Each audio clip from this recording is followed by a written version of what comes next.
오늘은 2022년 2월 23일 수요일입니다. 오늘 우리에게 주신 하나님의 말씀은 창세기 35장 1절에서 5절까지의 말씀입니다. 하나님이 야곱에게 이르시되 일어나 베델로 올라가서 거기 거주하며 네가 네 형에서의 낯을 피하여 도망하던 때에 네게 나타났던 하나님께 거기서 제단을 쌓아라 하신지라. 야곱이 이에 자기 집안 사람과 자기와 함께한 모든 자에게 이르되 너희 중에 있는 이방 신상들을 버리고 자신을 정결하게 하고 너희들의 의복을 바꿔 입으라. 우리가 일어나 베델로 올라가자. 내 환난 날에 내게 응답하시며 내가 가는 길에서 나와 함께하신 하나님께 내가 거기서 제단을 쌓으려 하노라 하매 그들이 자기 손에 있는 모든 이방 신상들과 자기 귀에 있는 귀고리들을 야곱에게 주는지라.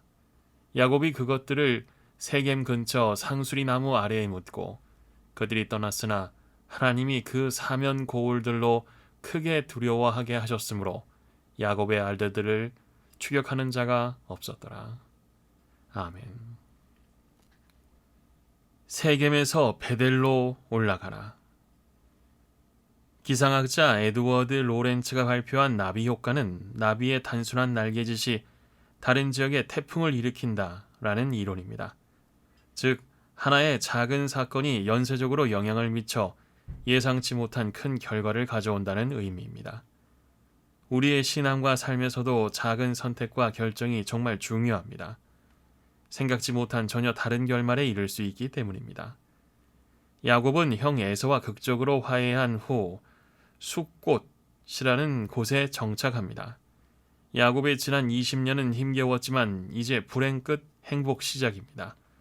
그런데 어느 날 사랑하는 딸 디나가 험한 일을 당합니다. 야곱의 아들들은 이 일을 수습하는 과정에서 혼인의 조건으로 세겜에게 할례를 요구하고 남자들이 이에 응하자 그 틈을 타서 성읍을 초토화하는 복수국을 펼칩니다.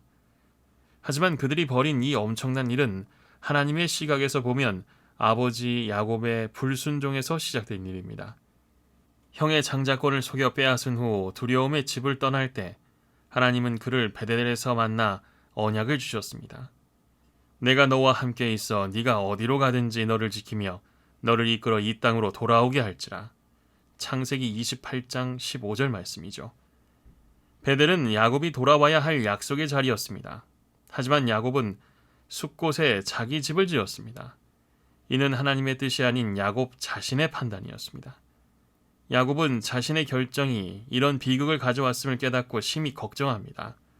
그런 야곱에게 하나님은 세겜을 떠나 베델로 돌아가 제단을 쌓는 것이 해결책이라 말씀하십니다. 야곱은 말씀에 순종하여 이미 얻은 세겜 땅을 버리고 소유보다 중요한 하나님과의 관계 회복을 위해 결단했습니다.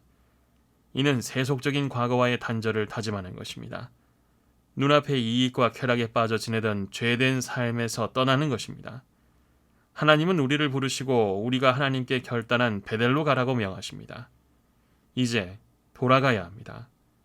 중도에 멈추거나 세겜에 머무른 것은 방황하며 죄를 짓는 일입니다. 세겜은 하나님이 원하시는 땅이 아닙니다. 야곱은 베델로 방향을 수정해 바른 길을 찾았습니다. 나는 혹시 여전히 세겜에 머물러 있지 않습니까? 다시 돌아가 하나님과의 약속을 회복할 나의 베델은 어디입니까? 기도하시겠습니다. 하나님, 하나님의 약속을 무시하고 외면하며 살아온 나의 세겜을 떠나게 하옵소서. 나를 부르시고 은혜를 주신 베델로 올라가 제단을 쌓기 원합니다. 세상의 것을 버리고 죄된 삶에서 돌이키게 하옵소서. 하나님과의 관계를 온전히 회복하게 하옵소서. 예수님의 이름으로 기도합니다. 아멘.